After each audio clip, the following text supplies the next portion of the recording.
Hello student, আশা করি সবাই তোমরা খুব ভালো আছো। তো আগের দিন যে ক্লাসটা হয়েছিল সেই ক্লাসে আমরা সরল সুদ কষা কি জিনিস এবং তার ফর্মুলাগুলো কিভাবে তৈরি হলো সেগুলো নিয়ে বিস্তারিত আলোচনা করেছিলাম এবং কষে দেখি 2 এর 1 থেকে 12 নম্বর অবধি সবগুলো অঙ্ক কিন্তু করা হয়ে গেছিল। তো আজকে তার পরের যে অঙ্কগুলো আছে সেগুলো সলভ করব। তো দেখে নি 13 নম্বর অঙ্কটা কি বলা আছে। কোনো মূলধন একই বার্ষিক শতকরা সরল সুদের হারে 7 বছরে সুদে আসলে 7,100 টাকা এবং 4 বছরের সুদে আসলে 6,200 টাকা হলে মূলধন ও বার্ষিক শতকরা সরল সুদের হার কত সেটা নির্ণয় করি। এখানটায় দেখো কোনোটাই দেওয়া নেই, মানে আসলটাও দেওয়া নেই আবার কি সরল সুদের হারটাও দেওয়া নেই। তাহলে দুটোকেই ধরে নি। 13 নম্বর তো ধরছি কি, ধরি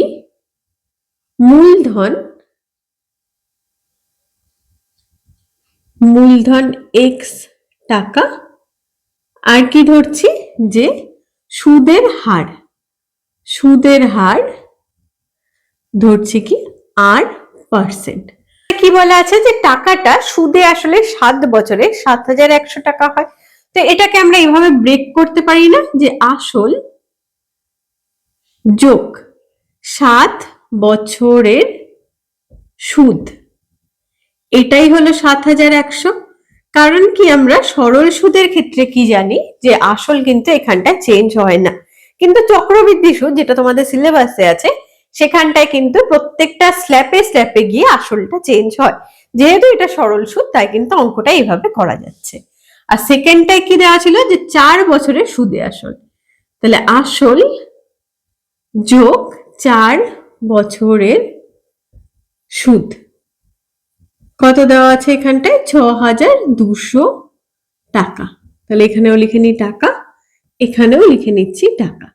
এইবার কাজ কি, কেন লিখলাম এটা, এবার এই দুটোকে বিয়োগ করব। যেহেতু এখানে আসল চেঞ্জ হয় না তাহলে সরল সুদের অঙ্কে কিন্তু এইভাবে করাই যেতেই পারে। তাহলে মাইনাস মাইনাস মাইনাস, আসল কেটে গেল। 7 বছর থেকে 4 বছর যদি বিয়োগ করে দিই তাহলে পড়ে থাকলো কি 3 বছর। তাহলে এখানটায় কি লিখছি 3 বছরের সুদ কত টাকা এখানটায় হচ্ছে 0 0 2 থেকে 1 9 7 7 কেটে গেল, তাহলে 900 টাকা এটা বেরোলো। এবার 3 বছরের সুদের ফর্মুলা কি জানা আছে, তাহলে পি এর মান তো জানা নেই তাই পি বসালাম, আরও জানা নেই তাহলে আর বসালাম। আর টিটা কত হয়ে যাবে 3 বছর, কারণ এটা 3 বছরের সুদ, তাহলে মাল্টিপ্লাই 3 আর নিচে 100 সমান সমান 900, এটা জানা আছে। তাহলে দেখো এখানে অজানাকে পি আর আর অজানা, তো পি আর আরটা থাকে এই সাইডে, 100টা এদিকে ভাগ আছে তাহলে এইদিকে গিয়ে গুণ হয়ে গেল, আর 3টা এখানটায় গুণ ছিল তাহলে এই সাইডে এসে কি হয়ে যাবে ভাগ হয়ে যাবে, তাহলে হয়ে গেল ভাগ। এবার দেখো 3 দিয়ে তো 900কে কাটাকাটি যায়, কেটে দিই, তাহলে এখানে হয়ে গেল কত 300। তাহলে কি হয়ে গেল পি আর এর গুণফলটা হয়ে গেল 3, 1 2 3 4, 1 2 3 4, তাহলে এটা হয়ে গেল কি 1 নম্বর। পি গুণন আর পাওয়া গেল। এবার যেহেতু দুটো আননোন আছে তাহলে দুটো সমীকরণ তৈরি করতে হবে। এইবার যে কোনো একটাকে নিয়ে আবার কাজ করছি, তাহলে এখানটায় লিখি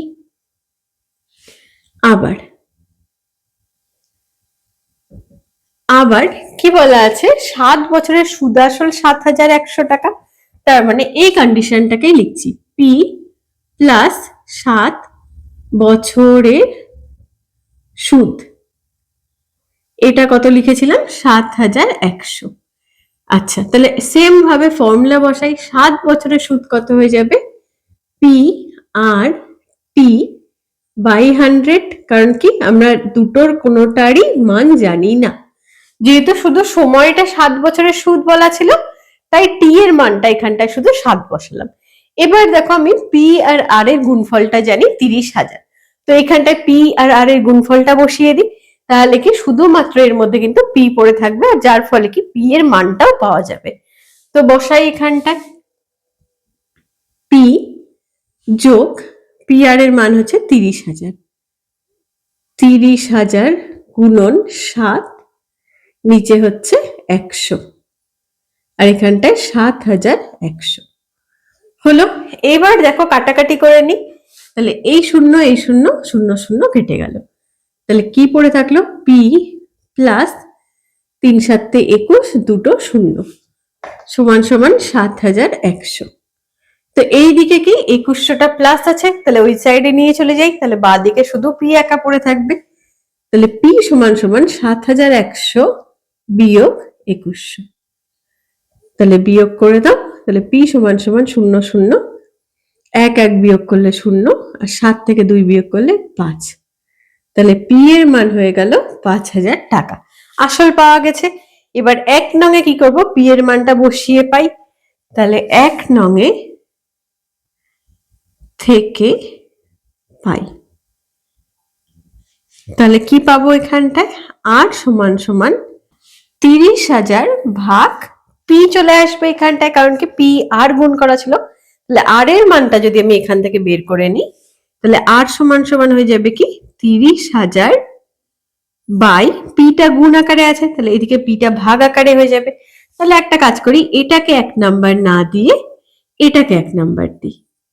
তাহলে 1 নং থেকে পাই আর সমান সমান 30,000 বাই পি।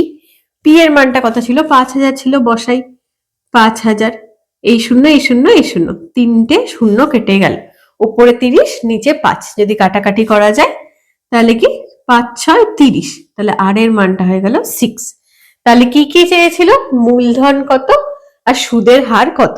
তাহলে এখানটায় কি অ্যান্সারটা কি লিখবো, যে মূলধন 5000 টাকা এবং সুদের হার 6%। তাহলে অ্যান্সার কি হবে এখানটায়, মূলধন হচ্ছে 5000 টাকা আর সুদের হার হয়ে গেল কি 6%। তাহলে এইটা কিন্তু অ্যান্সার, কারণ অ্যান্সারটা কিন্তু দরকার, কারণ যখন প্রশ্নে অঙ্কটা আছে উত্তরটাও কিন্তু কথাই হওয়া উচিত। 14 নাম্বারটায় কি বলা আছে, একই সময়ে অমল রায় ব্যাংকে এবং পশুপতি ঘোষ পোস্ট অফিসে 2000 টাকা করে জমা রাখেন। তার মানে দুটো লোক, একজন ব্যাংকে রাখছে আর একজন পোস্ট অফিসে রাখছে, কত টাকা করে, 2000 টাকা করে। 3 বছর পরে তারা সুদ সহ যথাক্রমে 2360 এবং 2480 টাকা ফেরত পান। তাহলে প্রথমের জন যে ব্যাংকে রেখেছিল সে পাচ্ছে 2360, আর পশুপতি ঘোষ মানে সেকেন্ড জন যে পোস্ট অফিসে রেখেছিল সে পাচ্ছে 2480 টাকা। ব্যাংক ও পোস্ট অফিসে বার্ষিক শতকরা সরল সুদের হারের অনুপাত কত টাকা হবে হিসাব করি। এই টাইপের অঙ্কগুলো কিন্তু খুব ইম্পর্টেন্ট। হয়তো বইয়ের অঙ্ক দিল না, কিন্তু এক্ষেত্রে কি করতে পারে, যে নাম চেঞ্জ করে দিল, ডেটা চেঞ্জ করে দিল এবং এই অঙ্কটাকে একটু অন্যভাবে দিল। তো অঙ্কগুলো একটু বুঝে করো, যদি বইয়ের বাইরের অঙ্ক আসে তাতে যেন প্রবলেম না হয়। তো দেখো কি বলা আছে লিখে নি। দুজন দু জায়গায় রেখেছিল, তাহলে দুটো আলাদা আলাদা করে কম্পেয়ার করি। ফার্স্টের জন রেখেছিল ব্যাংকে, তাহলে এক্ষেত্রে ব্যাংকে, আর পরের জন রেখেছিল পোস্ট অফিসে, তাহলে এক্ষেত্রে পোস্ট অফিসে। পোস্ট অফিসে তো দু ক্ষেত্রে কি চেয়েছে, যে এদের সুদ কত তার অনুপাতটা এক্ষেত্রে বের করতে বলেছে। তো দুইজনই কি রেখেছিল, 2000 টাকা করে রেখেছিল। তো ফার্স্টের ক্ষেত্রে ব্যাংকের ক্ষেত্রে আসল, তাহলে আসল পি সমান সমান 2000 টাকা, আর সে সুদে আসলে পেয়েছে কি 2360 টাকা। তাহলে একদম ডিরেক্টলি সুদ বের করে নি। তাহলে সুদ আই সমান সমান সুদ আসল বিয়োগ আসল, এটাই সুদের ফর্মুলা হয়। তো সে সুদ আসলে পেয়েছে কি 2360 টাকা, আর আসল তার কত ছিল, 2000 টাকা ছিল। তাহলে এইটাকে বিয়োগ করে দিই, তাহলেই হয়ে গেল। তো এখানটায় কত হচ্ছে, 360 টাকা। তাহলে এই ক্ষেত্রে কি পেলাম, আই এর মানটা পেয়ে গেলাম। আর এখানটায় কি বলা আছে, 3 বছর পরে তারা, তাহলে সময়টা 3 বছর এক্ষেত্রে। তাহলে সময়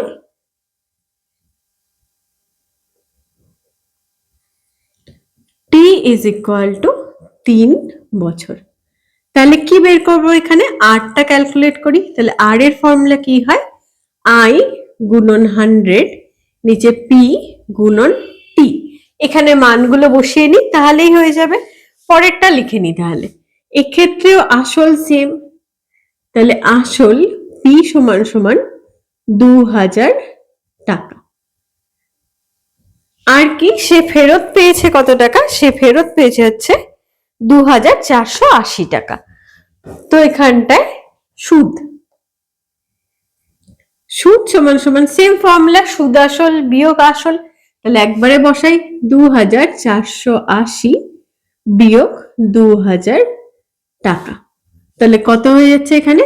480 টাকা। এটা হয়ে গেল কি পোস্ট অফিসের সুদ।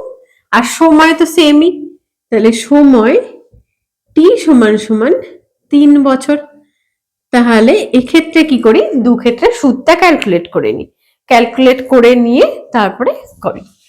তাহলে এখানটায় আই কত হয়ে যাচ্ছে? 360 গুণন 100, পি হচ্ছে 2000 গুণন টি হচ্ছে 3। তাহলে এখানটায় কাটাকাটি করি। কাটাকাটিতে ক্ষেত্রে দেখো কি কি কাটছে, এই 0 0 0 0 0 0, জিরোগুলো সব কেটে গেল। আর এখানটায় 3 দিয়ে যদি কাটি, 3 দিয়ে কাটলে 3 আক্ষে 3, 3 বারং 36, তাহলে 12 হয়ে গেল। আবার 2 দিয়ে কাটি, 2 দিয়ে কাটলে 6। তাহলে প্রথম ক্ষেত্রে আর এর মান হয়ে গেল 6%। পরের ক্ষেত্রে হিসাব করি। তাহলে আমরা কি জানি, আর ইজ ইকুয়াল টু আই গুণন 100 নিচে পি গুণন টি। তাহলে মানগুলো বসাই এক্ষেত্রে। তাহলে আই এর মান কত? 480 গুণন 100, পি এর মান কত? 2000 গুণন টি হচ্ছে 3। ব্যাস কাটাকাটি করি তাহলেই হয়ে যাবে। একই রকম শূন্য, একটা দুটো তিনটে, একটা দুটো তিনটে, শূন্য সব কেটে গেল। 3 দিয়ে কাটো, 3 একে 3, 3 দিয়ে 16কে গুণ করলে 48, তাহলে 3 × 48। আর এই 2 আছে, 2 দিয়ে কাটো, তাহলে হয়ে গেল 8। তাহলে এক্ষেত্রে হয়ে গেল কত? 8%। কি চেয়েছিল প্রশ্নে? বলেছিল কি এই দুই ক্ষেত্রে যে সুদ হয় তাদের অনুপাতটা। তাহলে লিখে নি সুদের অনুপাত। তাহলে সুদের অনুপাত, তাহলে প্রথম ক্ষেত্রে সুদ কত? 6%, আর পরের ক্ষেত্রে সুদ হচ্ছে 8%। আমরা কি জানি অনুপাত কিন্তু সমরাশিরই হয়। তাহলে দেখো এখানটায় কি লেখা যায়, এটাকে 6:8। কাটাকাটি করি 2 দিয়ে, তাহলে 3, 2 দিয়ে করলে 4, তাহলে অ্যান্সার হয়ে গেল কত? 3:4। তাহলে সুদের অনুপাত হয়ে যাচ্ছে কত?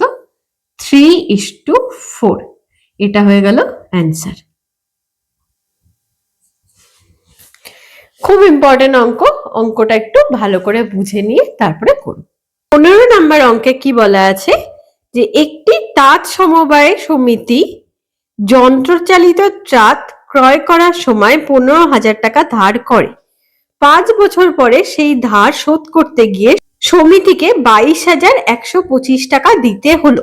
তার মানে আসল ছিল যে 15,000 টাকা এবং শোধ করতে গিয়ে তাকে 22,125 টাকা দিতে হয়েছে। তার মানে কি এটা তার সুদ আসলে দিতে হয়েছে, কারণ আমরা কি জানি যখন কোনো ধার নেওয়া হয় কোনো জায়গা থেকে, তখন সেই ধার শোধ করার সময় কিন্তু আমাদেরকে সুদ আসলটাই ফেরত দিতে হয়। তো এই ক্ষেত্রে বলা আছে কি ব্যাংকের বার্ষিক শতকরা সরল সুদের হার কত নির্ণয় করি। তাহলে দেখো অঙ্কটা আগের মতোই, আসল দেওয়া আছে, সময় বলা আছে 5 বছর, আর সুদ আসলটা দেওয়া আছে। তাহলে এখান থেকে সুদ পেয়ে যাব আমরা, তারপরে কি ফর্মুলা দিয়ে সুদের হারটা ক্যালকুলেট করব। তাহলে চলো এটা করে নিই। তাহলে 15 নাম্বার কি বলা আছে, আসল, আসল পি সমান সমান 15,000 টাকা। তাহলে এত টাকা। এবার কি বের করব? সুদটাকে বের করব।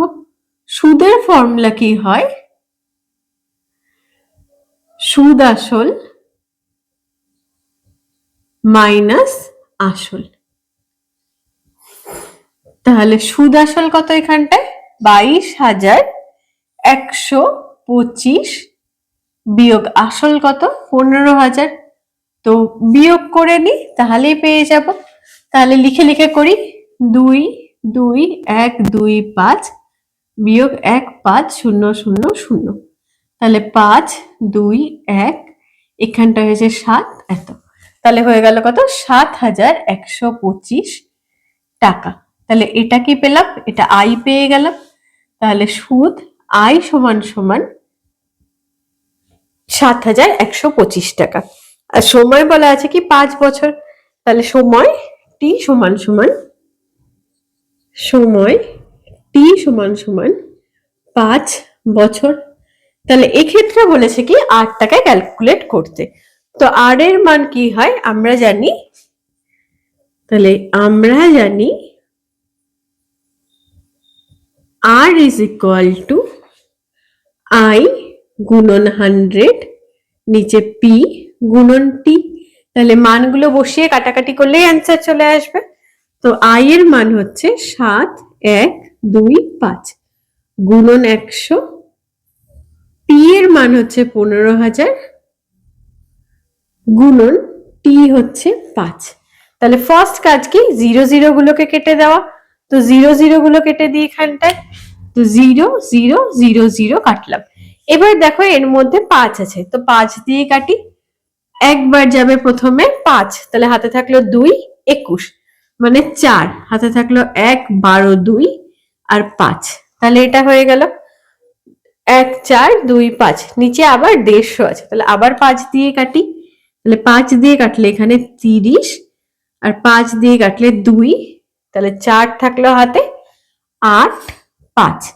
আবার দেখো এখানটায় কি 5 দিয়েই কাটা যাবে, তাহলে উপরেরটার মধ্যে 5 আছে, তাহলে 5 6 30, 5 দিয়ে কাটো 5 5 25, হাতে থাকলো 3, তাহলে 3 35, 5 7 35।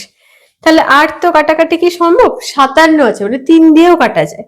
তাহলে 3 দিয়ে কাটলে 2, 3 দিয়ে কাটলে 3 1 3, হাতে থাকলো 2 27 মানে 19। কাটাকাটি করে পড়ে থাকছে কি 19/2। কাটাকাটি তো আর হচ্ছে না, তাহলে ভাগ করে দিই, 19 কে ভাগ করো, তাহলে হয়ে যাচ্ছে কি 9 মানে 18 1, তাহলে 9 পূর্ণ 1/2%। তাহলে আর এর মান কত হয়ে গেল, আর এর মান হয়ে গেল 9 পূর্ণ 1/2%। তাহলে এটাই হচ্ছে কিন্তু অ্যান্সার। 16 নাম্বারটা কি বলা আছে দেখি, বলা আছে কি আসলাম চাচা কর্মক্ষেত্র থেকে অবসর নেওয়ার সময় 1 লাখ টাকা পেলেন, ওই টাকার কিছুটা ব্যাংকে বাকিটা পোস্ট অফিসে জমা রাখেন। মানে এই 1 লাখ টাকা যে পেলো এটাকেই সে দুটো ভাগ করলো, একটা ভাগ ব্যাংকে রাখলো আর একটা ভাগ পোস্ট অফিসে রাখলো। প্রতি বছরে মানে 1 বছরে সুদ বাবদ তিনি 5,400 টাকা পান। ব্যাংক ও পোস্ট অফিসে বার্ষিক সরল সুদের হার যথাক্রমে 5% ও 6% হয়, তবে তিনি কোথায় কত টাকা রেখেছেন। খুব ইম্পর্টেন্ট অঙ্ক, এই অঙ্কগুলো কিন্তু পরীক্ষায় খুব আসে। তার মানে কি তার কাছে মোট ছিল 1 লাখ টাকা, সেই 1 লাখ টাকাকে দুটো জায়গায় ভাগ করে রেখেছে। প্রথমটা রেখেছিল কি যে পোস্ট অফিসে আর দ্বিতীয়টা রেখেছিল ব্যাংকে। তাহলে দুটো ক্ষেত্রে আলাদা আলাদা করে হিসাব করে নি। তিনি ব্যাংকে রাখেন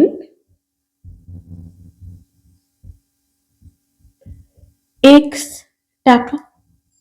তাহলে এই 1 লাখ টাকার একটা পার্ট হচ্ছে x টাকা যেটা তিনি ব্যাংকে রেখেছিল।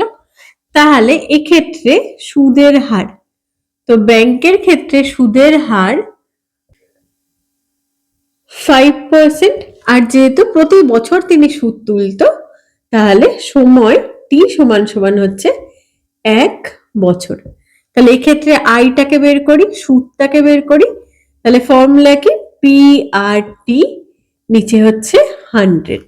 তাহলে মান বসিয়ে দিই, পি এর যেহেতু মান জানা নেই তাহলে এক্সই বসবে এখানটায়, তাহলে এক্স আর 5 T1/100। তো এখানে কাটাকাটি করে দিই, কাটাকাটি করে হয়ে গেল 20, তাহলে x/20 টাকা। এই টাকাটা তিনি কোথা থেকে পেলেন, এটা পান কি ব্যাংকের সুদ বাবদ। একইভাবে পোস্ট অফিসেরটাও বের করি, তাহলে এটা কি, এটা হচ্ছে তিনি ব্যাংকে রাখেন, তাহলে কি তিনি পোস্ট অফিসে রাখেন, পোস্ট অফিসে রাখেন। কত টাকা রাখবে, যে আসল পি সমান সমান কত হয়ে যাবে, তার কাছে টোটাল ছিল 1 লাখ, তার মধ্যে এক্স টাকা তিনি অলরেডি ব্যাংকে রেখে দিয়েছে, তাহলে এক্স টাকে বিয়োগ করে দেবো 1,00,000 টাকা থেকে, তাহলে পি হয়ে যাবে কত, 1,00,000 বিয়োগ এক্স, এত টাকা। আর সুদের হার বলা আছে কি, আর বলা আছে কত, 6%। আর টি একই রকম ভাবে 1 বছর, তাহলে এক্ষেত্রেও আইটাকে ক্যালকুলেট করি, তাহলে আই সমান সমান পি আর টি বাই 1,00,000 বিয়োগ এক্স, আর এর মান 6 আর এটা হয়ে যাচ্ছে 1, নিচে 100। কাটাকাটি যাচ্ছে বলতে কি 2 দিয়ে কাটি, তাহলে 3, এখানে 2 দিয়ে কাটলে 50। দেখো আর তো কাটাকাটি করা সম্ভব নয়, তাহলে গুণ করে দিই 3 দিয়ে, ব্র্যাকেট যেহেতু আছে 3 দিয়ে কিন্তু দুটোই গুণ হবে, তাহলে হয়ে গেল কি 1,00,000 সাথে গুণ করে 3,00,000 মাইনাস 3x, নিচে হয়ে গেল কত, 50, তাহলে এত টাকা। এবার দেখো এই দুটো সুদ তিনি পাচ্ছেন, তিনি ব্যাংকে সুদ পাচ্ছেন হচ্ছে x/20 এই টাকাটা, আর পোস্ট অফিসে সুদ পাচ্ছে হচ্ছে এই টাকাটা। তো এই দুটো টাকা মিলে কিন্তু তিনি টোটাল পাচ্ছিল কত, 5,400 টাকা। তার মানে এটা যোগ এটা ইজ ইকুয়াল টু 5,400। তাহলে লিখে নিয়ে এবার, তাহলে প্রশ্নানুসারে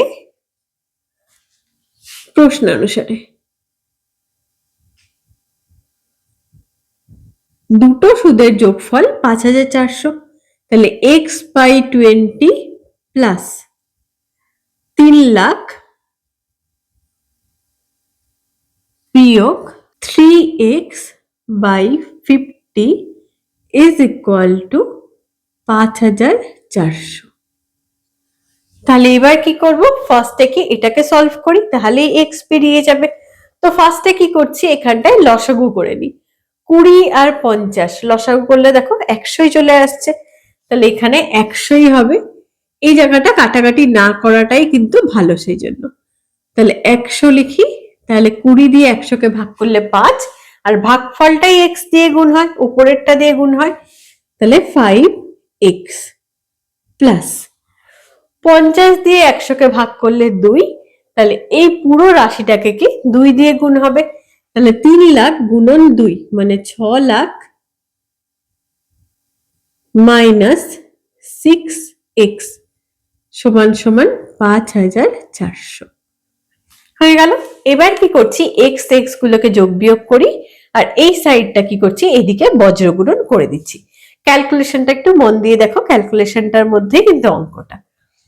তো এইখানটায় কি 5x মাইনাস 6x, তাহলে 6টা বড়, তাহলে হয়ে গেল মাইনাস x প্লাস 6,00,000 সমান সমান 5,400, এখানে দুটো ছিল তাহলে দুটো শূন্য, তার মানে মাইনাস এক্স সমান সমান 5,400,000 বিয়োগ 6,000,000। তাহলে দেখো 1 2 3 4 বিয়োগ কিভাবে করে বলো তো, শূন্য কটা আছে দেখো, এখানে 4টে শূন্য আছে, এখানেও 4টে শূন্য আছে, তার মানে পড়ে থাকলো কি 54, এখানে পড়ে থাকলো 60, তাহলে 60 বড়, তাহলে 60-এর সামনে মাইনাস আছে, সেই মাইনাসটা কিন্তু ক্যারি হচ্ছে, তাহলে মাইনাস এক্স মাইনাস 60 থেকে 54 বিয়োগ করলে 6, তাহলে 1 2 3 4 দুদিক থেকে মাইনাস মাইনাস কেটে গেল, তাহলে এক্স ইজ ইকুয়াল টু হয়ে গেল কিন্তু 60,000 টাকা। তাহলে আমরা কি পেয়ে গেলাম, যে ব্যাংকে রেখেছিল এক্স টাকা ধরেছিলাম, তাহলে ব্যাংকে রাখে 60,000, আর 1,00,000 বিয়োগ এক্স এটা কোথায় রেখেছিল, পোস্ট অফিসে, তাহলে উত্তরটা লিখে নি। অতএব তিনি ব্যাংকে রাখেন এক্সটা মানে 6,000,000 60,000 টাকা, আর পোস্ট অফিসে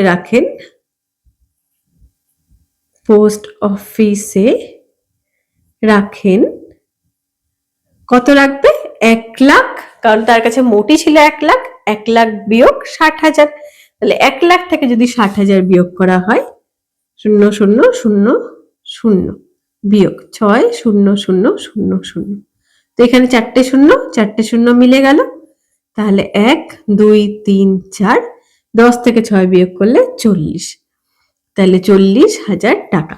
তাহলে এইটাই কিন্তু অ্যান্সার। তাহলে ব্যাংকে রাখে 60,000 টাকা আর পোস্ট অফিসে রাখে 40,000 টাকা। তাহলে এটাকে কথায় কিন্তু অ্যান্সারটা লিখতে হবে। 17 নাম্বারটা দেখো কি বলা আছে, রেখা দিদি তার সঞ্চিত অর্থের 10,000 টাকা দুটি আলাদা ব্যাংকে ভাগ করে একই সময়ে জমা দিলেন। একটি ব্যাংকে বার্ষিক সরল সুদের হার 6% এবং অন্য ব্যাংকে বার্ষিক সরল সুদের হার 7%। 2 বছর পর তিনি সুদ বাবদ মোট 1280 টাকা পান, তাহলে কোন ব্যাংকে কত টাকা জমা দিয়েছিলেন? তার মানে 16 নাম্বারটার মতন কিন্তু একদমই সেম, শুধু ওখানটায় বলা ছিল বার্ষিক সুদ, মানে টাইমটা ছিল 1 বছর, এখানটায় বলা আছে কি 2 বছর পরে, মানে টাইমটা বলা আছে জাস্ট 2 বছর, বাদ বাকি কিন্তু একদম একই রকম অঙ্ক। তাহলে অঙ্কটা চলো করে নিই এবার। তো কি 17 নাম্বার, তাহলে এখানটায় কি দুটো ব্যাংকে রেখেছে, তাহলে প্রথম ব্যাংকে দিচ্ছে 6% আর দ্বিতীয় ব্যাংকে দিচ্ছে 7%, আর তার কাছে মোট টাকা হচ্ছে 10,000। তাহলে লিখে নিই এখানটায়। তাহলে ধরি প্রথম ব্যাংকে রাখেন x টাকা, তার মানে এটাই হচ্ছে কি প্রথম ব্যাংকের ক্ষেত্রে তার আসল।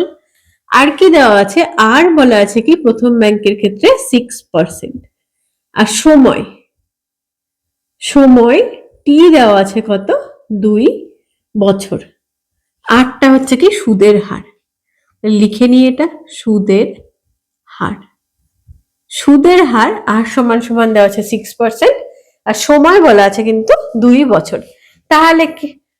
তাহলে কি এর ক্ষেত্রে আইটা ক্যালকুলেট করি, তাহলে সুদ সমান সমান ফর্মুলা একটাই, পি আর টি বাই 100। তাহলে পি এর মান কত x, আর এর মান 6 আর টি এর মান 2 বাই 100। এখানে 100 আর কাটাকাটি করছি না, কারণ আগের অঙ্কে কি দেখলাম যে কাটাকাটি করে লাস্টে কিন্তু লসাগু করতেই হলো। যেহেতু 100টা কমন, তাহলে উপরটা শুধু গুণ করে নিই, তাহলে হয়ে গেল কি 12x। এত টাকা তিনি প্রথম ব্যাংক থেকে সুদ পান। একই রকম ভাবে দ্বিতীয় ব্যাংকে, তাহলে অতএব দ্বিতীয় ব্যাংকে রাখে 10,000 বিয়োগ x টাকা, তাহলে 10,000 বিয়োগ x এত টাকা। তাহলে এটাই কি হচ্ছে, তার আসল হয়ে যাচ্ছে। সুদের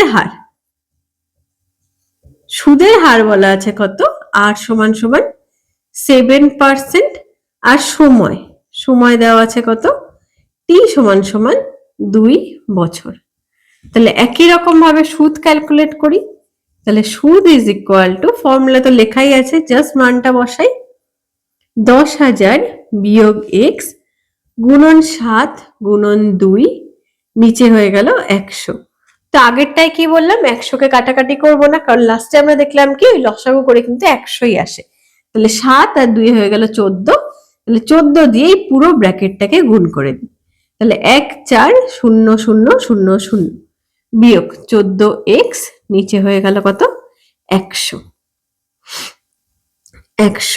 টাকা। তাহলে দেখো প্রথম ব্যাংকের ক্ষেত্রে তিনি এত টাকা সুদ পেয়েছিলেন, আর দ্বিতীয় ব্যাংকের ক্ষেত্রে তিনি এত টাকা সুদ পেয়েছিলেন। এবার প্রশ্নে কি বলা আছে, 2 বছর পরে তিনি মোট সুদ পান 1280 টাকা। তার মানে প্রশ্নানুসারে এইটা প্লাস এটা ইজ ইকুয়াল টু 1280 করে নি। তাহলে এটা প্রশ্নানুসারে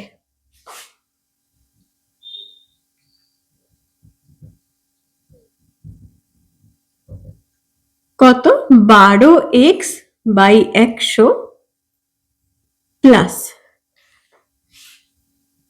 1 4 4টে 0 মাইনাস 14x বাই 100 সমান সমান 1280। তাহলে দেখো এক্ষেত্রে সুবিধা কি হলো, দুটোই 100 100 আছে, তাহলে আর লসাগু করার এখানে দরকার নেই, ডিরেক্টলি আমরা লিখে দিতে পারি কি এদের লসাগু 100ই।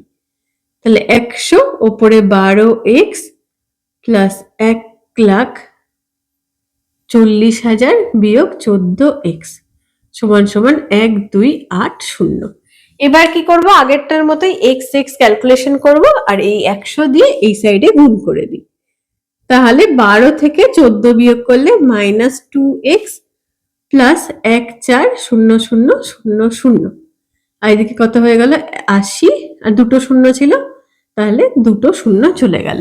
এবার কি এক্স এর মান দরকার, তাহলে -2x is equal two 128000 minus 140000। এবার বিয়োগ করার সহজ নিয়ম কি, কটা জিরো কমন সেটা দেখো, এখানেও তিনটে এখানেও তিনটে, তাহলে লিখে নিই -2x সমান সমান তিনটে জিরো যেহেতু কমন তিনটে বসে যাবে। এবার এখানে 128, এখানে 140, 140 বড়, তাহলে 140 এর মাইনাসটা চলে আসলো। 28 থেকে 40 মানে কি 1 2 আর ওদিকে 10, তার মানে হয়ে গেল 12। তাহলে মাইনাস মাইনাস কেটে দাও, তাহলে x সমান সমান 1200/2। 2 দিয়ে কাটাকাটি করলে কি 12 মানে 6 হয়ে যাবে, তাহলে হয়ে গেল কি 600। তাহলে কি এক্স এর মান হয়ে গেল 6000 টাকা। তার মানে তিনি প্রথম ব্যাংকে রেখেছিল 6000 টাকা আর দ্বিতীয় ব্যাংকে রেখেছিল 10,000 বিয়োগ 6000 টাকা। তাহলে অ্যান্সার, প্রথম ব্যাংকে রাখেন 6000 টাকা আর দ্বিতীয় ব্যাংকে রাখেন, তাহলে কি 10,000 থেকে 6000 বিয়োগ করো, তাহলে কত পড়ে থাকে 4000, তাহলে 4000 টাকা, 4000 টাকা। তাহলে এই হচ্ছে কিন্তু অ্যান্সার। তাহলে দেখো অঙ্ক দুটো কিন্তু খুবই ইজি, দুটোই খুব ইম্পর্টেন্ট, পরীক্ষায় কিন্তু অনেকবার এসছে, হয়তো এইবারও আসতে পারে, কারণ তোমরা সবাই জানো কি এই বছর কিন্তু সুদ কষা খুব ইম্পর্টেন্ট। 27 সালের মাধ্যমিকে কিন্তু সুদ কষা আসার হাই চান্স। 18 নাম্বারটা কি বলা আছে দেখি তাহলে, কোনো ব্যাংক বার্ষিক 5% সরল সুদে দেয়, ওই ব্যাংকে দীপুবাবু বছরের প্রথমে 15,000 টাকা জমা দেওয়ার 3 মাস পরে 3,000 টাকা তুলে নিলেন এবং টাকা তুলে নেওয়ার 3 মাস পরে আবার তিনি 8,000 টাকা জমা দিল। তার মানে কি ফার্স্টে, যদি আমি ফার্স্টে দেখি, ফার্স্টে সে দিয়েছিল কি 15,000 টাকা, তাহলে সে প্রথমে দিয়েছিল 15,000 টাকা, এই 15,000 টাকা ব্যাংকে ছিল। 15,000 টাকার 3 মাস যাওয়ার পরে সে কি করলো, যে সে 3,000 টাকা তুলে নিল। তার মানে কি পড়ে থাকলো কত টাকা, 12,000 টাকা পড়ে থাকলো। এইবার কি বলা আছে, আবার ওই টাকা তুলে নেওয়ার 3 মাস পরে 8,000 টাকা জমা দিল, তার মানে এই টাকাটাও কিন্তু ব্যাংকে 3 মাসই পড়ে থাকলো। তারপরে সে কি করলো, আবার 8,000 টাকা জমা দিল, তার মানে 12,000 ছিল, 8,000 দিল, তাহলে 12 আর 8 20, তার মানে পড়ে থাকলো কি তার 20,000 টাকা। তো 20,000 টাকা কি বলা আছে এবার, যে বছরের শেষে দীপুবাবু সুদে আসলে কত টাকা পাবেন। তো দেখো প্রথম 3 মাস তো এখানে গেল, যে 15,000 টাকা ব্যাংকে ছিল, তারপরে 3 মাস হয়ে গেল কি 12,000 টাকা ব্যাংকে ছিল। এবার একটা বছর কি 12 মাসে হয়, তাহলে 12 মাসের মধ্যে কি প্রথম 3 মাস চলে গেছে, আবার 3 মাস চলে গেছে, তাহলে 9 বিয়োগ 3, তাহলে পড়ে থাকলো কি 6 মাস। তার মানে এই 20,000 টাকাটা তার ব্যাংকে পড়েছিল কতদিন, 6 মাস। তাহলে দেখো এই অঙ্কটায় কি চেয়েছে, যে বছরের শেষে তার সুদে আসলে কত টাকা হবে। তার মানে কি এই টাকাটা কিছুটা আই দেয়, এটাকে I1 বলি, এই টাকাটা কিছুটা সুদ দেয়, মানে এটাকে I2 বলছি, আর এই টাকাটা কিছুটা সুদ দেয়, এটাকে বলছি কি I3। তাহলে কি বলা আছে, বছরের শেষে তিনি সুদ আসলে কত টাকা পাবেন। তাহলে বছরের শেষে তার আসল ছিল 20,000, আর প্রথম 3 মাসের জন্য I1 সুদ, পরের 3 মাসের জন্য I2 সুদ, আর লাস্টের এই 6 মাসের জন্য I3 সুদ। তাহলে এটাই কিন্তু তোমার অ্যান্সার, তোমাকে এটাই বের করতে দিয়েছে কি তিনি সুদে আসলে বছরের শেষে কত টাকা পাবেন। তাহলে এই 3টে কেসে কিন্তু 3টে আই বের হবে, সেই আই 3টে বের করাই কিন্তু এখানটায় কাজ। কেন 3টে আই বেরোচ্ছে, কারণ কি প্রত্যেকটা স্ল্যাবে তার আসলটা চেঞ্জ হয়ে গেছে। আসলটা কিন্তু ব্যাংক চেঞ্জ করেনি, আসলটা যিনি টাকা জমা দিয়েছেন তিনিই চেঞ্জ করেছেন। তো সেক্ষেত্রে তো ব্যাংকের কিছু করার থাকে না, সেই জন্য কিন্তু আসল প্রত্যেকবার চেঞ্জ হচ্ছে।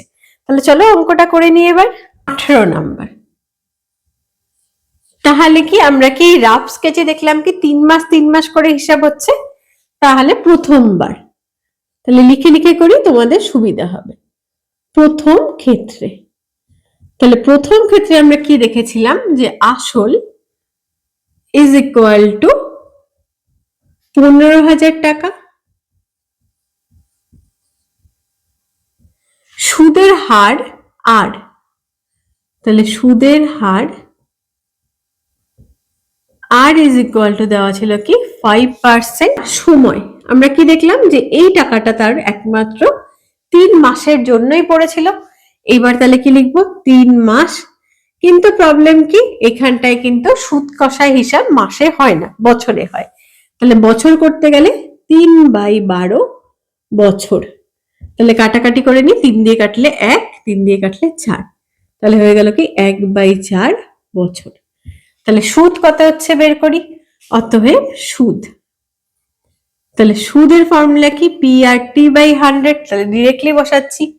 পি কত এখানটায় 15,000, আর কত 5, আর টি কত 1/4। আগের দিন এটা বলেছিলাম কি ভগ্নাংশ যদি থাকে তাহলে লবটা উপরে বসবে আর হরটা কি হবে নিচে চলে আসবে। তাহলে 4, এখানে তো 100 ছিলই আগে থেকে, 0 0 0 0 কাটি, তারপরে 4 দিয়ে কাটলে দেখো 2 দিয়ে কাটছি 2, 75 কে কাটলে 7, 14 হাতে থাকলো 1, 5। আর তো কাটা সম্ভব নয়, তাহলে গুণ করে দিই, তাহলে 5 5 25 5 হাতে থাকলো 2, 35 আর 2 37/2, এত টাকা। তাহলে কি ভাগ করে দিই এখানটায়, তাহলে ভাগ করলে 1, তাহলে 17, 8, 16 হাতে থাকলো 1, 15 থাকলো মানে 7, 10 মানে 50 টাকা। আমার এখানটায় জায়গা কম তাই আমি এটা মুখে মুখে করলাম, তোমাদের খাতায় তো অনেক জায়গা আছে, তোমরা ভাগ করেই করো। তো এখানটায় কি প্রথম ক্ষেত্রে হিসাবটা কিন্তু করা কমপ্লিট। এবার কি করেছিল সে 3,000 টাকা তুলে নিয়েছিল, তার মানে তার এখন আসলটা হয়ে গেল কত 12,000 টাকা। তাহলে পরের পরের দ্বিতীয় ক্ষেত্রে লিখি, দ্বিতীয় ক্ষেত্রে, দ্বিতীয় ক্ষেত্রে কি আসল, তাহলে আসল হয়ে গেল কত 12,000 টাকা, তাহলে এত টাকা। তারপরে সময় হয়ে গেল কত নেক্সট 3 মাস, তাহলে 3 মাস, 3 মাসটা আমরা কত জানি যে 1/4 বছর। আর কি সুদের হার তো সেম, তাহলে আর সমান সমান কত 5%, তাহলে আইটা বের করি, আই কত 12,000 গুণন 5 গুণন 1/4 নিচে 100, তাহলে 0 0 0 0 কাটলো, 4 দিয়ে কাটো, তাহলে 3 0, তাহলে হয়ে গেল কত 150 টাকা। তাহলে সেকেন্ড ক্ষেত্রে সুদ হয়ে গেল কত 150 টাকা। তাহলে ফার্স্ট ক্ষেত্রে সুদ এত, সেকেন্ড ক্ষেত্রে সুদ এত, এটাকে করে দিচ্ছি কি I1, এটাকে করে দিচ্ছি I2। এবার কি লাস্টের পার্টটা মানে পরের 6 মাসের, তাহলে ওটা করি।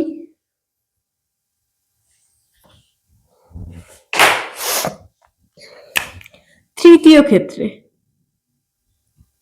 তৃতীয় ক্ষেত্রে, তৃতীয় ক্ষেত্রে কি আসল, তাহলে আসল কত থাকবে আমরা কি জানি যে এই 6 মাসের পরে তিনি কিন্তু আবার 8,000 টাকা জমা দিয়েছিল, তাহলে এখানটা কত আছে 12,000 যোগ 8,000 মানে 20,000 টাকা। সময় কত, সময় বলা ছিল কি লাস্টের অংশটা মানে কি লাস্ট 6 মাস, একই রকম ভাবে মাসে রাখা যাবে না, বছরে আনতে হবে, তাহলে 6/12 বছর, 6 1 6, 6 2 12, তাহলে হয়ে গেল কত 1/2 বছর। হয়ে গেল সুদের হার আর তো জানাই আছে, তাহলে সুদের হার আর ইজ ইকুয়াল টু 5%। তাহলে এবার কি I3 ক্যালকুলেট করি, কারণ এখানটায় অলরেডি I1 ক্যালকুলেট করা হয়ে গেছে, I2 ক্যালকুলেট করা হয়ে গেছে, এবার I3। I3 এর ফর্মুলা কি P R T by 100, P হচ্ছে 20,000, আর এর মান 5 টি হচ্ছে 1, নিচে চলে আসলো 2, আর এখানে 100 ছিল। তাহলে কাটাকাটি করে নিই, এখানটায় 0 0 0 0 কাটলো, 2 দিয়ে কাটলে কত 100, তাহলে হয়ে গেল কত 500 টাকা। তাহলে তৃতীয় ক্ষেত্রে সুদটা হয়ে গেল কত 500 টাকা। তাহলে এইবার কি চেয়েছে, বছরের শেষে তার সুদ আসল কত। তাহলে সুদ আসলে কি বলেছিলাম, তার লাস্টে যত টাকা জমা ছিল প্লাস 3টে সুদ, তাহলে লাস্টে জমা ছিল কত 20,000, প্লাস প্রথম ক্ষেত্রে সুদ হচ্ছে 187.50, পরের ক্ষেত্রে সুদ হচ্ছে 150, আর তারপরের ক্ষেত্রে সুদ হচ্ছে 500। তাহলে এই টোটালটা হয়ে যাচ্ছে কিন্তু তার সুদ আসল। প্রথম ক্ষেত্রে 187.50, পরেরটায় 150, আর তৃতীয়টায় হয়ে গেল কত, তৃতীয়টায় কিন্তু 500 টাকা। তাহলে এই তিনটেকে যোগ করে দিই তাহলে এবার, তাহলে তিনটে করে আছে, তাহলে হয়ে গেল কি 0.50।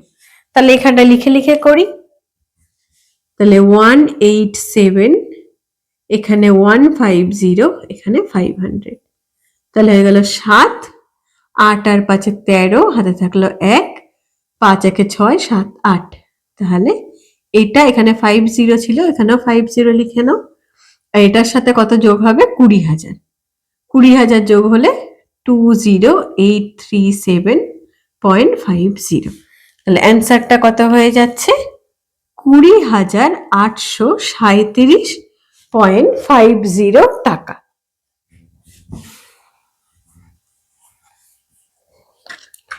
এত টাকা, তাহলে বছরের শেষে তিনি সুদ আসলে এত টাকা পাবেন। 19 নাম্বারটায় কি বলা আছে দেখো, 19 নাম্বার কিন্তু খুব ইম্পর্টেন্ট অঙ্ক এবং একটু আলাদা রকমের অঙ্ক। তো কি বলা আছে, রহমত চাচা একটি বাড়ি তৈরি করার জন্য বার্ষিক 12% সরল সুদের হারে 2,40,000 টাকা ব্যাংক থেকে ধার নেন। ধার নেওয়ার 1 বছর পর তিনি বাড়িটি প্রতি মাসে 5200 টাকায় ভাড়া দেন। ধার নেওয়ার কত বছর পরে তিনি বাড়ি ভাড়ার আয় থেকে ব্যাংকের টাকা সুদ সহ শোধ করবেন। তার মানে তিনি কি করেছে, তিনি লোন নিয়েছে, কত টাকা লোন নিয়েছে 2,40,000 টাকা, কত পার্সেন্টে 12%, এবং কতদিনের জন্য নিয়েছে সেটাই কিন্তু জানতে চেয়েছে। তাহলে ধরি টি সময়ের জন্য নিয়েছে, হয়ে গেল ফার্স্টে তার নেওয়া শেষ। এবার নিয়ে কি করেছে, বাড়ি তৈরি করেছে, আর বাড়ি তৈরি করতে সময় লেগেছে কত, যে 1 বছর। 1 বছর পর থেকে তিনি 5200 টাকা প্রতি মাসে 5200 টাকা কি করছে, বাড়ি ভাড়া পাচ্ছে, এবং নিয়ে গিয়ে সে এই ব্যাংকের যে ধার হচ্ছে সেটা শোধ করছে। তাহলে এটাই হচ্ছে অঙ্ক।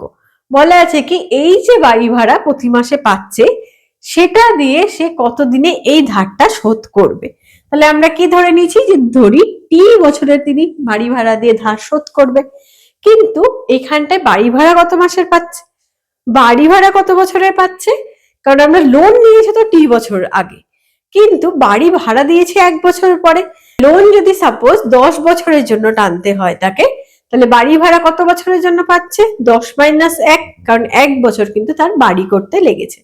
তো আমরা এখানে ধরেছি কি, যে ধরি টি বছর তার লাগছে ধার শোধ করতে, তাহলে বাড়ি ভাড়া কিন্তু তিনি পাচ্ছে টি -1 বছর, কারণ 1 বছর কি তার করতে লেগেছে।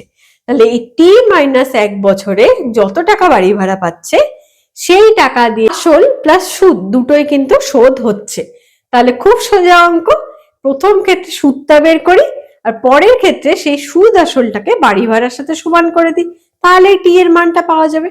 তাহলে চলো অঙ্কটা করে নিই। তাহলে লিখি ফার্স্টে,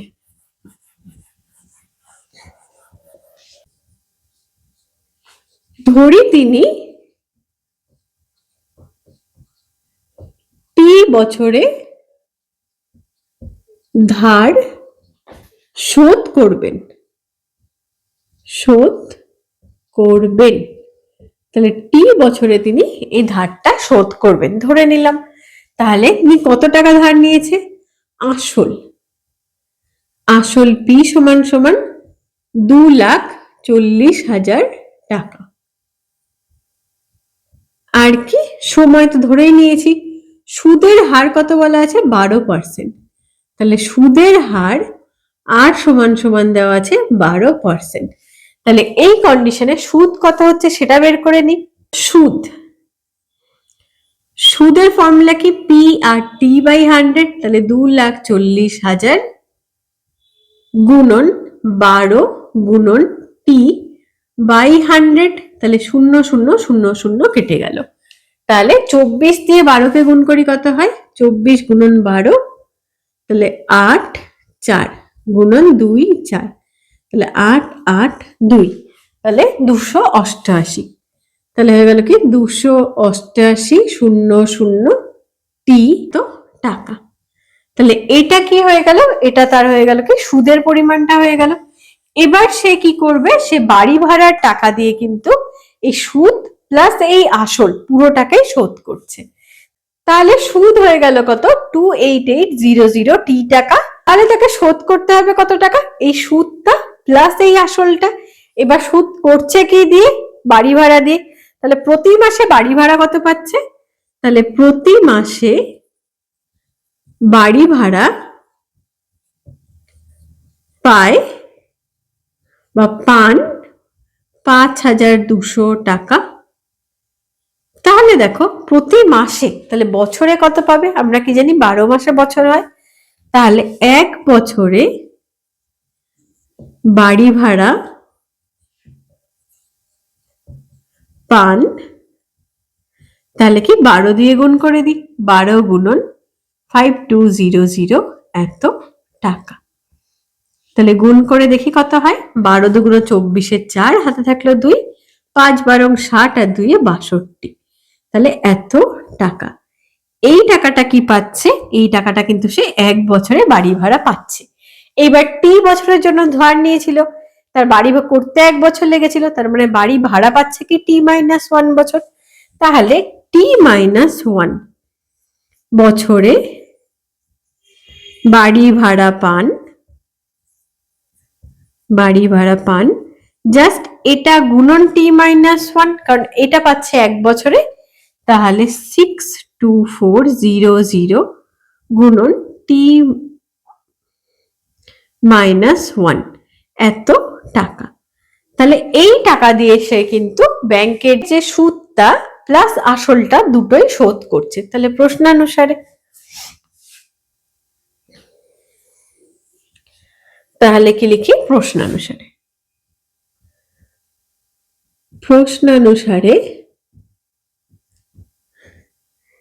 62400 T-1 is equal to আসল মানে 2,40,000 প্লাস সুদ কত 28800 টি, এইটা সুদ। এবার এখানটায় ক্যালকুলেশন করে টিটা বের করলেই অঙ্ক শেষ।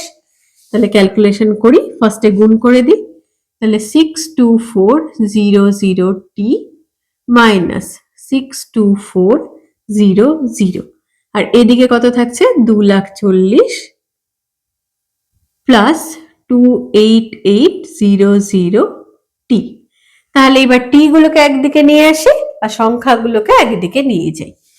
তাহলে 62400 টি মাইনাস 28800 টি ইজ ইকুয়াল টু 24000, এটা মাইনাস ছিল, এই সাইডে এসে প্লাস 00। তাহলে কত হচ্ছে দেখি এখানটায়, তাহলে কি বলেছিলাম যে কমন কটা জিরো সেটা বের করে নিলে বিয়োগ করতে ইজি। তাহলে দুটো জিরো আর টি কমন, তাহলে 00 টি, তো এখানে কত 624 আর 288 বিয়োগ করো, তাহলে 2 আর 4 6, এখানে হয়ে গেল 9 3 3, তাহলে হয়ে গেল 33600, আর এখানে যোগ করে দাও, দুটো জিরো কমন, তাহলে 00, তারপরে 2400 624, তাহলে কত হলো 4230, তাহলে 3024, তাহলে দেখো টি এর কিন্তু একটা সমীকরণ চলে আসলো। তাহলে এই সমীকরণটাকে সমাধান করলেই টি এর মানটা চলে আসবে। তো এখানটায় টি সমান সমান 302400 আর এখানে 33600 0000 কাটলো। এবার কি দিয়ে কাটি? দুটোই জোড় সংখ্যা, তাহলে কি 2 দিয়ে কাটছি। 2 দিয়ে কাটলে 1 5 1 2, 2 দিয়ে কাটলে 1, হাতে থাকলো 1 13 6 8। আবার জোড় সংখ্যা, আবার 2 দিয়ে কাটি, তাহলে 7 2 14, হাতে থাকলো 1 11 5, হাতে থাকলো 1 6, এটাকে কাটলে 8 4 84, তাই না? একটু বড় সংখ্যা দিয়ে কাটি, দেখো 7 দিয়ে যদি ভাগ করি তাহলে 7 একে 7 14, মানে 2 কেটে যাবে। এখানটা 7 একে 7 56, 7 8 56 হয়ে যায়। তাহলে এখানটা কি কাটাকাটি করি 7 দিয়ে, 7 দিয়ে কাটলে 1 2, আর 7 দিয়ে কাটলে কি 1 5 নামলো, ভাগ গেল না, তার জন্য 0 8। তাহলে দেখো আর আমরা কি জানি যে 9 12 108 হয়। তাহলে এটাকে একবার ডিরেক্টলি কাটি, তাহলে হয়ে গেল কত 9। তাহলে কি পেলাম?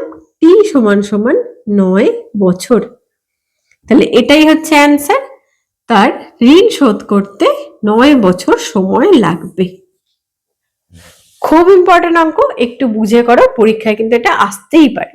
নাম্বার অঙ্কটায় কি বলা আছে দেখো, রথিন বাবু তার 2 মেয়ের প্রত্যেকের জন্য ব্যাংকে এমন ভাবে টাকা জমা রাখেন যাতে প্রত্যেক মেয়ের বয়স যখন 18 বছর হবে তখন প্রত্যেক মেয়ে 1,20,000 টাকা করে পাবে।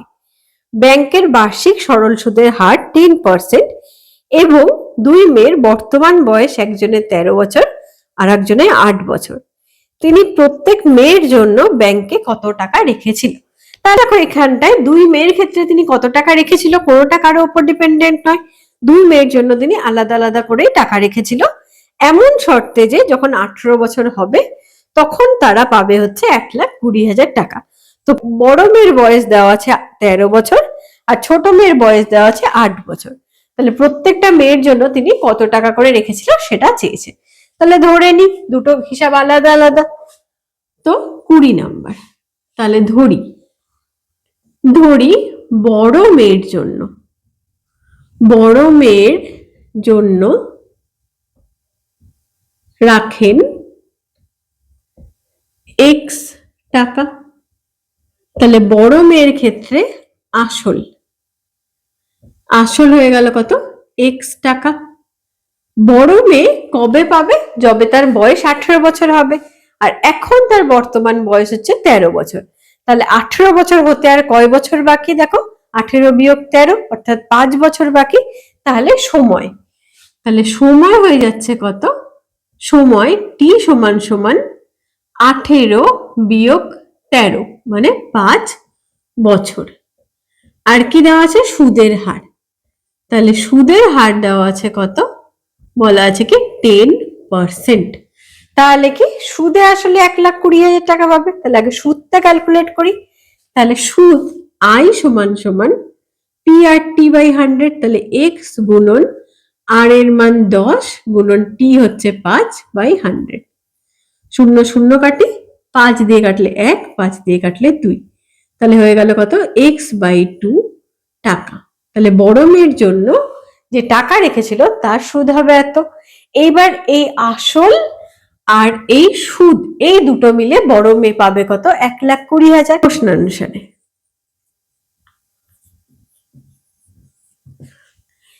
x plus x by 2 is equal to 1,20,000। তাহলে কি এখানটায় 2 কমন নিয়ে নাও, তাহলে 2x প্লাস x সমান সমান 1,20,000। তাহলে 3x সমান সমান 1,20,000 গুণন 2। তাহলে x সমান সমান 1,20,000 গুণন 2 ভাগ 3। 3 দিয়ে 12কে কাটলে হয়ে যায় 4 0 0 0 0। তার মানে বড় মেয়ের জন্য রেখেছিল কত? 80,000 টাকা। তাহলে বড় মেয়ের হিসাব কিন্তু এক্ষেত্রে শেষ। এইবার ছোট মেয়ের ক্ষেত্রে আলাদা হিসাব হবে, কারণ বড় মেয়ের টাকা বড় মেয়ে পাচ্ছে, ছোট মেয়ের টাকা ছোট মেয়ে পাচ্ছে। তাহলে এখানটায় করি এটা। এবার ছোট মেয়ের বয়স বলা আছে কত, যে 8 বছর, তাহলে একই হিসাব হবে। তাহলে ধরি ছোট মেয়ের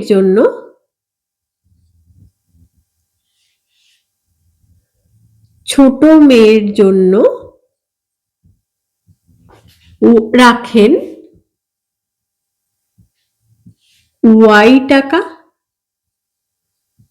তাহলে এক্ষেত্রে আসল কত হয়ে যাবে, আসল হয়ে গেল y টাকা।